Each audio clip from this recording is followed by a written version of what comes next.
Déjà, bienvenue d'être ici présent du coup, pour ma conférence. Je m'appelle Julien Enduré. Je suis CTO à Zenica. Je suis Google Developer Expert sur la partie cloud de Google. Et j'organise aussi un événement à Nantes qui s'appelle le DevFest Nantes. Si vous ne connaissez pas, allez voir, c'est pas mal. Aujourd'hui, en fait, l'idée, c'est vous parler un peu. Évidemment, on est dans une conférence DevOps. Et voilà, l'idée, c'est de faire un petit tour sur deux outils que je trouve bien pratiques et je voulais partager avec vous. Donc déjà, je vais vous poser quelques questions. Qui connaît Docker? OK, donc on ira vite sur les Dockerfiles. Qui connaît Kubernetes? OK, très bien. Qui a déjà joué avec GKE? OK. Et qui a déjà joué avec Scaffold? OK. Bon, on va faire un petit tour. Histoire de montrer en fait l'idée du projet, on va commencer directement par une démo. Hop, alors. Derrière moi, Zenica, on a fait un petit projet, un petit bootcamp en vue pour s'amuser avec. Donc, on imagine que je suis un développeur front. Du coup, voilà, j'ai développé mon appli en Vue.js. Du coup, ce qu'il me reste à faire pour lancer le tout, je fais npm run serve. Là, du coup, voilà, si vous ne connaissez pas Vue, c'est qu'en gros, il y a un CLI qui permet de lancer le truc. Donc, il va un petit peu compiler mon projet. Et puis, je vais avoir quelque chose de disponible en local, qui est disponible sur localhost 8080.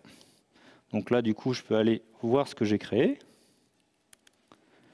Puis je me connecte. Ouh, c'est bon, première démo, elle marche.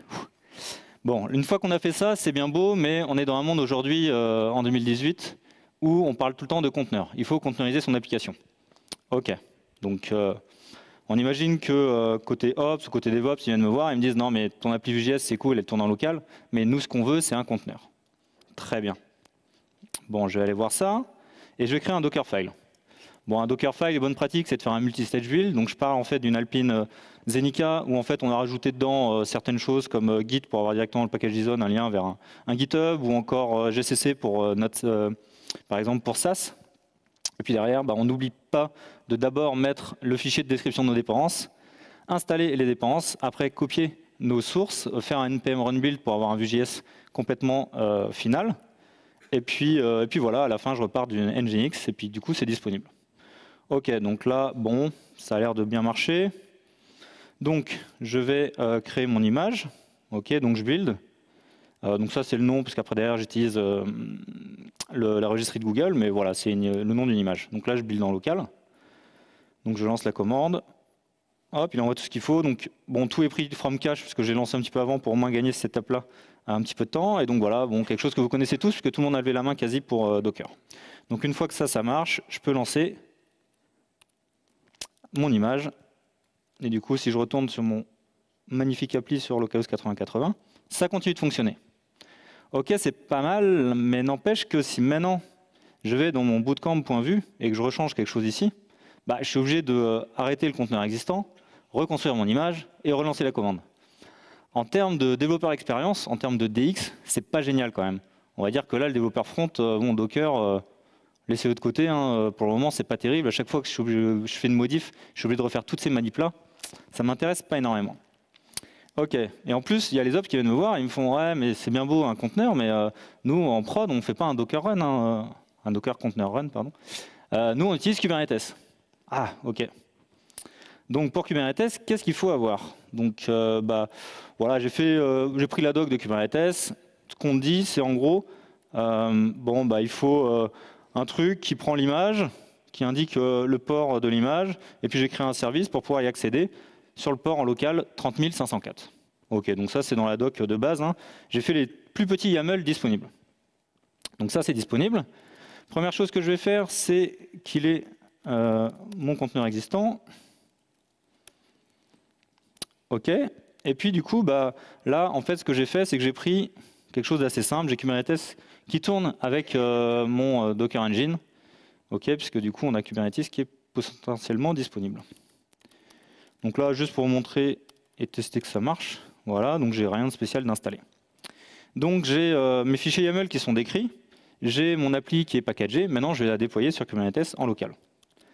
Donc on a une magnifique commande apply pour dire, voilà, applique le déploiement.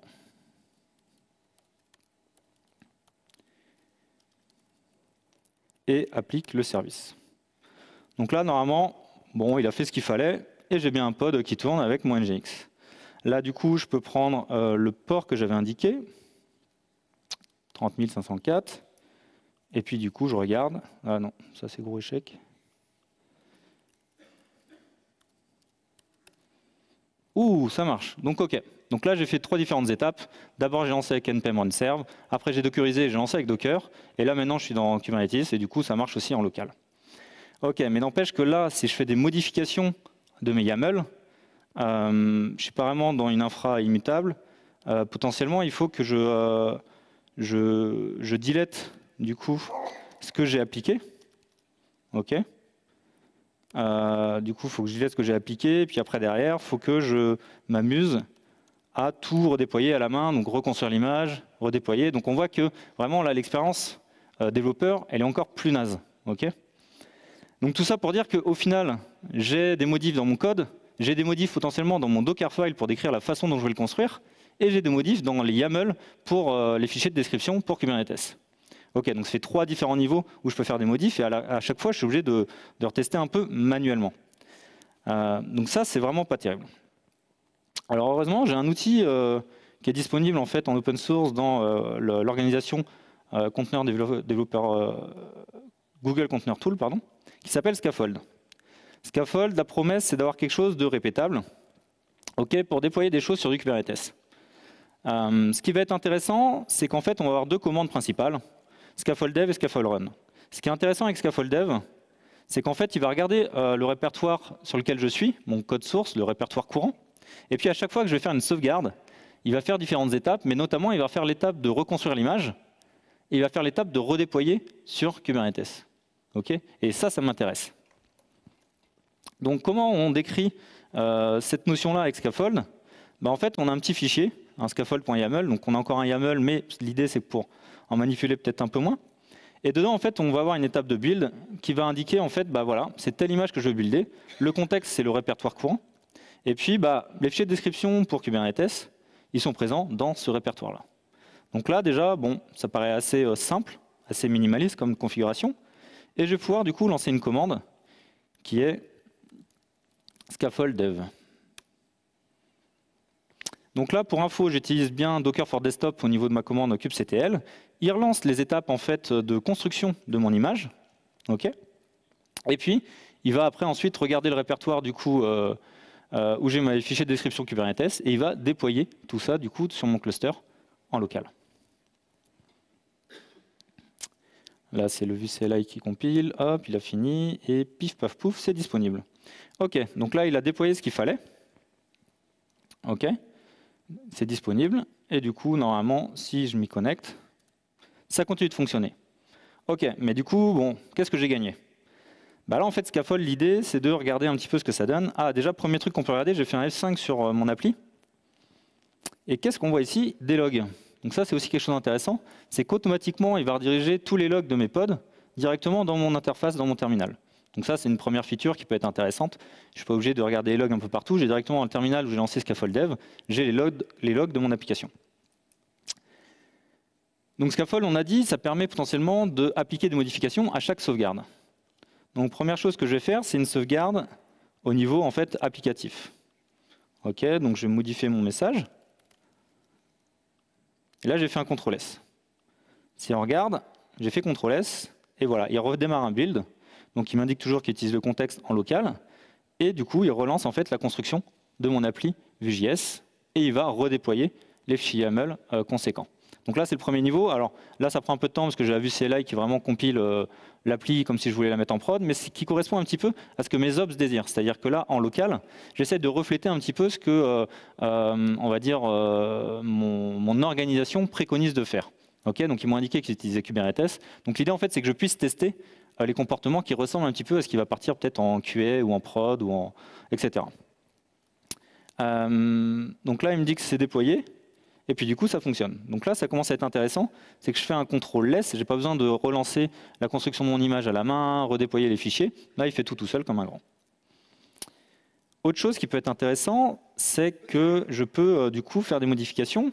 Et en fait, quand on maintient des images Docker, ce qui peut être très vite relou, c'est à chaque fois de reconstruire son image, la retester. Voilà, et on fait ça de façon itérative. On voit qu'il y a une erreur dans le build, on ne sait pas trop pourquoi. Donc à chaque fois, on switch entre la ligne de commande et l'IDE ou autre. Et là, typiquement, un exemple que je vais donner, c'est que là, j'utilise une image Nginx Alpine. Il n'y a pas forcément de tag de version. Et évidemment, les ops viennent vers moi, ils me font « c'est pas bon ça, faut que tu indiques quelque chose ». Nous, du coup, en prod, on accepte la 1.14. OK, pardon. Hop, 1.14, j'ai fait un CTRL S. Et là, ce qu'on fait, c'est qu'il est en train de rebuilder mon application. Il est en train de relancer le npm run build. Et là, ce qui est intéressant, c'est qu'il va réutiliser du coup une nouvelle image. Il va utiliser la Alpine 1.14. OK. Donc là, c'est quelque chose d'intéressant, c'est que à chaque fois que vous modifiez votre Dockerfile, quand vous êtes en train de le construire, vous ne savez pas trop ce qui va être bien à faire en termes de copie, de lancement de commande, etc. À chaque fois que vous allez sauvegarder, Scaffold va relancer votre construction d'image. Donc ça, c'est une feature qui est déjà intéressante pour ceux qui ont l'habitude de construire des images Docker.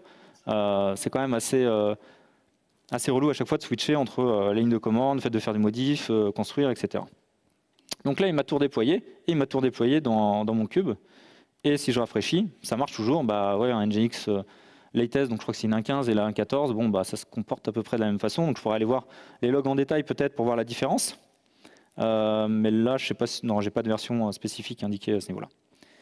Donc ça, c'est un deuxième niveau. Donc j'ai modifié le code applicatif, j'ai modifié mon Nginx, et finalement aussi, je vais pouvoir modifier, je sais pas, mon service, mon déploiement.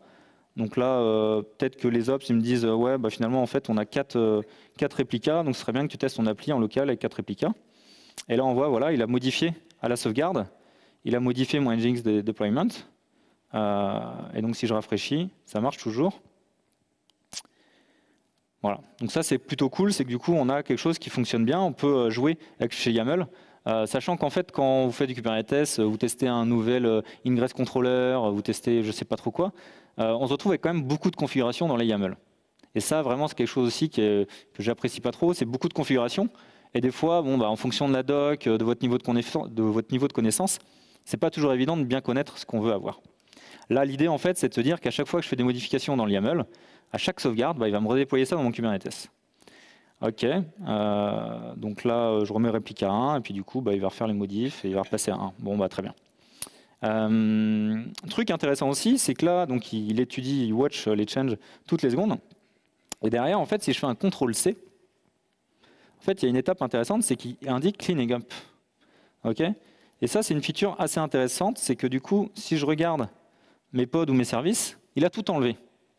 Alors ça, c'est aussi quelque chose d'intéressant côté Scaffold, c'est que justement, quand on fait pas mal de fichiers de configuration avec Kubernetes, on n'est pas sûr toujours de ce qu'on a appliqué. Donc à chaque fois, il faut penser à bien supprimer ce qu'on a appliqué pour pouvoir rejouer certaines choses et vraiment dans une infra immutable. Là, l'idée en fait avec Scaffold Dev, c'est que vous êtes sûr en fait quand vous faites CTRL-C qu'il va retirer en fait tout ce qu'il a déployé. Donc ça, c'est une feature vraiment intéressante. Voilà, donc ça j'ai montré un petit peu en local, mais en fait, en local c'est bien beau, mais j'ai pas forcément toutes les données, etc. Et du coup, moi j'aime bien utiliser GKE en production. Donc GKE, Google Kubernetes Engine de Google. Donc là, je me suis créé un cluster, Scaffold Vue.js, du coup dans Europe West 1B.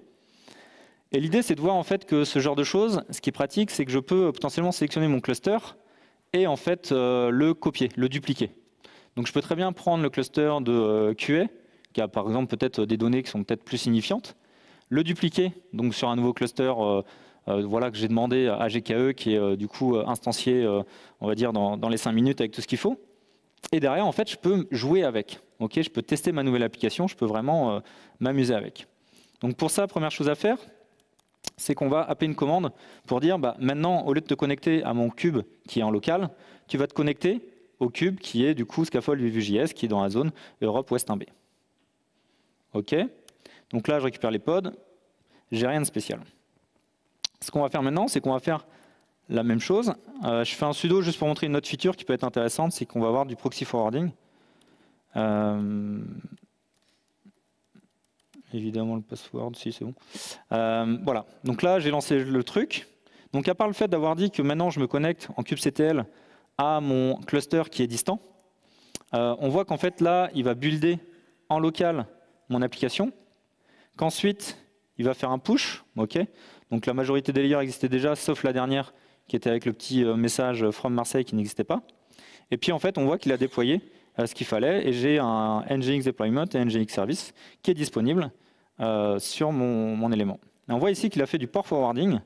J'ai mon Nginx deployment qui pointe sur le port 80 de ma machine. Donc là, si le dieu des démos est avec moi, j'ai quelque chose qui fonctionne en local, alors qu'en fait, mon cluster cube est à distance. Là, ça commence à être intéressant parce qu'on peut imaginer quelqu'un qui est plutôt front, qui ne connaît pas forcément Kubernetes. Il a juste à dire je me connecte à tel cluster que les ops m'ont mis à disposition. Et en tapant la commande scaffold dev, il peut jouer en localhost. Il peut jouer du coup avec son application, mais en fait ça appelle le cluster distant avec du coup les ressources, etc., qui ressemblent peut-être plus à la prod que ce que j'ai en local. Et évidemment, on retrouve les mêmes features que tout à l'heure. C'est-à-dire que si je passe à, je sais pas, 8 Nginx, ce qui ne sert peut-être à rien, mais c'est juste pour la démo. Derrière, en fait, si je vais côté workload, voilà, je vais voir qu'il y a bien 8 réplicas disponibles à ce niveau-là. OK, et si je fais un get pod,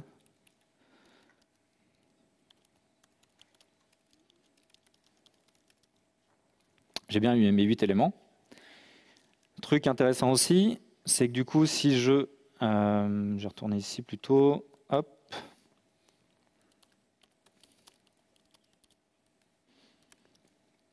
J'ai un service qui est disponible. Ah, il y a un truc que je n'ai pas changé, c'est finalement que mon service, ça ne soit pas du coup un autre port, mais un load balancer. Comme ça, j'aurai un load balancer disponible pour mon API. OK, donc j'aurai une IP publique disponible. Comme ça, je vais vous montrer qu'on peut y accéder aussi à distance. OK, donc là, Scaffold, j'ai refait juste un CTRL-S et on voit que du coup, il a changé le service pour que ce soit configuré. Si je recheck mes services, du coup, j'ai bien quelque chose qui est en cours. Donc l'external IP, elle est en cours, elle va arriver d'ici 2 secondes. Donc là, c'est quelque chose d'intéressant, c'est qu'on voit que je peux vraiment jouer et essayer d'avoir un reflet un petit peu de la production. Donc je peux changer vraiment aux 3 niveaux et je peux à la fois jouer en local et à la fois jouer du coup sur un cluster qui est à distance avec une seule commande que j'ai à taper, scaffold dev. Okay, donc il y a très peu de configuration. Hop, je vais juste vous montrer quand même que ça fonctionne bien. Pour de vrai, si l'IP arrive. Bon, c'est pas grave, je vais continuer. Donc ça, c'est pas mal. On a quelque chose en fait où à chaque fois que je sauvegarde, je vais avoir la construction de l'image et le déploiement dans un Kubernetes. Après avoir discuté en fait avec, à côté de ça, j'avais un autre projet qui s'appelait un autre projet qui existe dans Google Container Tools qui s'appelle Container Structure Test. Ce truc-là, en fait, le but, c'est de tester, valider la structure d'une image Docker. Ça, c'est quelque chose d'intéressant puisque du coup, si vous créez pas mal d'images Docker, c'est toujours intéressant de pouvoir vérifier le contenu d'une image Docker. Comment ça se passe ce petit projet-là? En fait, on va avoir un fichier de configuration.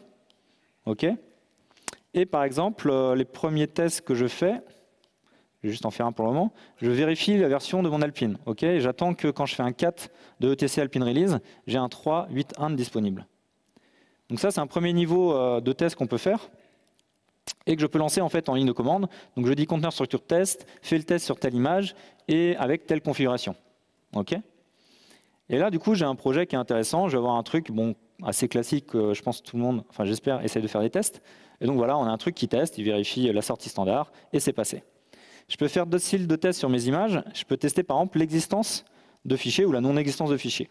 Donc par exemple, je vais vérifier que j'ai bien un Nginx, un fichier Nginx de disponible et que j'ai bien une favicon dans mon projet. Parce que voilà, c'est toujours cool d'avoir une favicon. Donc là, je relance le même genre de test. Et puis du coup, j'ai bien un file existence, j'ai bien une favicon qui est disponible. Je peux aller plus loin, je peux regarder en fait le contenu d'un fichier.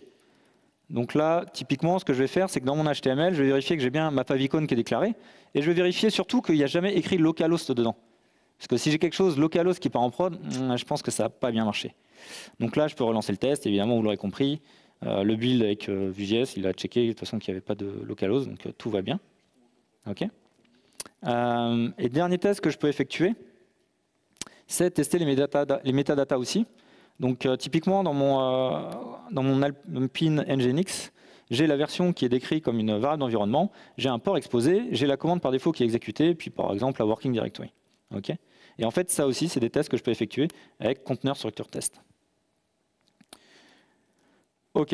Donc ça, c'était juste pour vous montrer un peu le but du projet. Donc c'est assez intéressant, parce que ça permet quand même d'avoir un certain niveau de test de vos conteneurs, sachant qu'il y avait des systèmes avant qui existaient, par exemple BATS, Bash Automating Testing System, qui permet de lancer un certain nombre de commandes Bash, par exemple, sur son conteneur, pour lancer des Docker Container Run, pour récupérer des valeurs, etc. Mais ce n'était pas forcément aussi abouti que ce projet-là, qui permet du coup d'avoir facilement un certain nombre d'étapes de disponibles. Je reviens du coup à mon service qui est disponible, et du coup je vais le tester ici, juste pour vous montrer que ça marche pour de vrai. Ok, donc voilà, sur Internet avec mon IP public, alors j'ai pas associé un domaine, mais du coup j'ai bien mon Hello DevOps from Marseille qui est disponible du coup de façon publique. Ok, donc c'était juste pour finir sur ce qu'on a vu tout à l'heure avec Scaffold Dev. Et en fait, à discuter avec les gens qui font sur les différents projets, donc sur l'organisation Google Container Tools, ce qui paraissait intéressant, c'est que Scaffold Dev, on l'a dit, à chaque sauvegarde, il va recréer une image et il va la redéployer. Et du coup, en fait, en discutant avec un advocate, David Gageot de chez Google, on s'est dit globalement que c'était quand même dommage que Container Structure Test n'était pas exécuté avant de déployer les images qui étaient nouvellement construites. Okay. Et en fait, quelques jours plus tard, il y avait une issue qui était créée. Quelques jours plus tard, il y avait une PR qui était créée, j'ai pu la tester. Et du coup, au final, après la discussion, quelques semaines plus tard, dans Scaffold, on avait en fait un élément intéressant qui est apparu, qui est le fait de pouvoir tester son image. Ok. Donc le truc intéressant, c'est que je vais pouvoir lancer un Scaffold Dev. Il va bien me construire une image qui a ce nom-là. Ensuite, il va passer par une étape de test qui va tester cette image-là avec ce fichier-là. Et enfin, si les tests sont bons, du coup, il déploiera sur mon Kubernetes. Ok. Donc, je vais montrer un petit peu ça.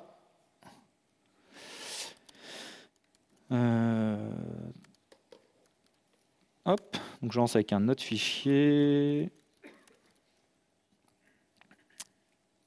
Ok, normalement en plus je devrais avoir une erreur puisque j'utilise le Nginx en 1.14. Et du coup voilà, on voit que j'ai failure puisque du coup on ne doit pas avoir la bonne version. Exactement, j'ai mon Nginx qui est en 1.14 alors qu'on attend une 1.15. Et la version d'Alpine du coup qui est dans la 1.14 est différente de ce que j'attends. Donc là, c'était juste pour vous montrer un petit peu l'idée. Donc là, il a fait les tests dès que j'ai lancé Scaffold Dev, mais évidemment, à chaque fois que je fais un CTRL-S, du coup, il relancera les tests avant de déployer. Okay. Donc là, on commence à avoir quelque chose pour la développeur expérience qui est intéressante et qui ressemble un petit peu à ce que les gens côté développeurs, ont l'habitude d'utiliser. C'est-à-dire qu'à chaque fois que je sauvegarde, j'ai un live reload, des tests qui sont effectués, etc. Donc ça, c'est vraiment quelque chose d'intéressant et qui apporte beaucoup dans la développeur expérience.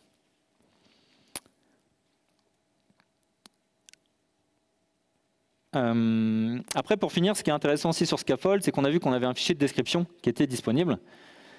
Là, j'ai utilisé que la commande Scaffold Dev qui regarde un petit peu les changements côté code source pour redéployer automatiquement. Mais on a aussi une autre commande qui est Scaffold Run, qui lui plutôt fait du one-shot.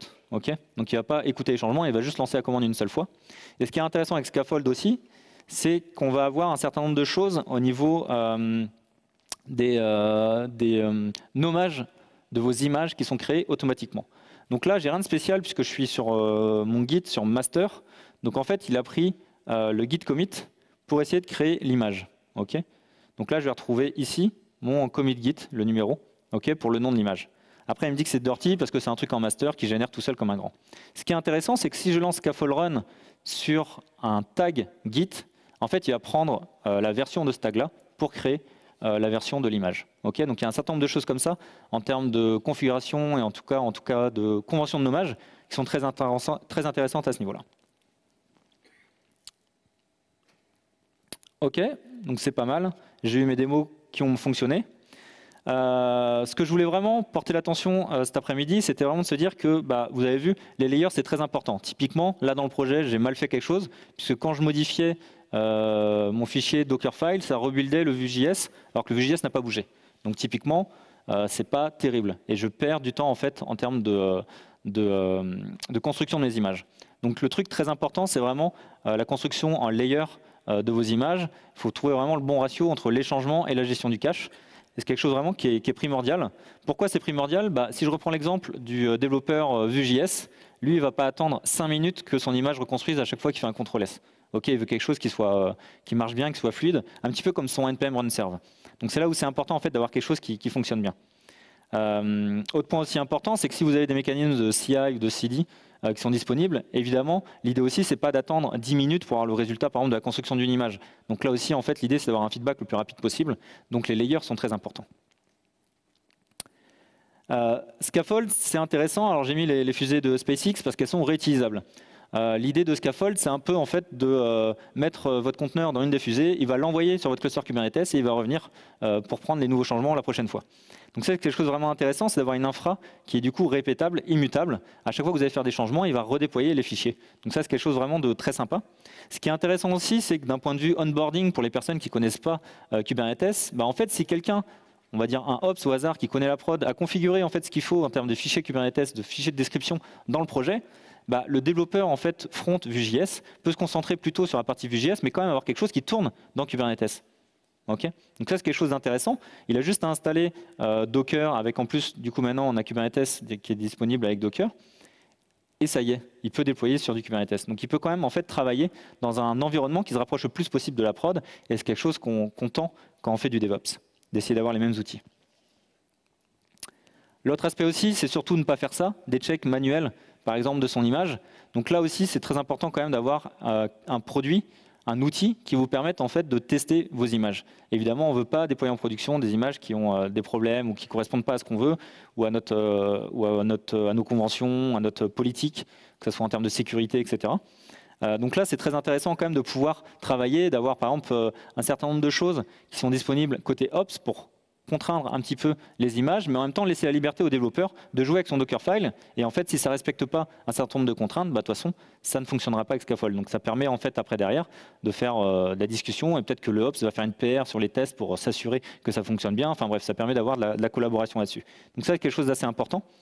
À ce point de vue-là. Et puis l'autre notion aussi intéressante, c'est, je ne sais pas si vous connaissez la notion de TDD, Test Driven Development, mais l'idée en fait c'est d'indiquer le test avant de créer du coup le développement associé.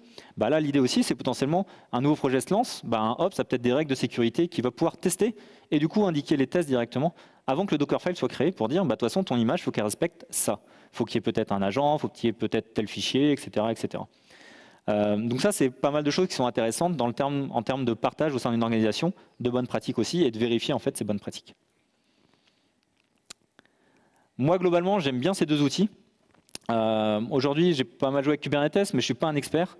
Il y a des choses, typiquement, j'avais mis en place du traffic en ingress controller avec Kubernetes, et j'avais quand même galéré en fait en YAML à décrire tout ce qu'il faut et à comprendre la doc.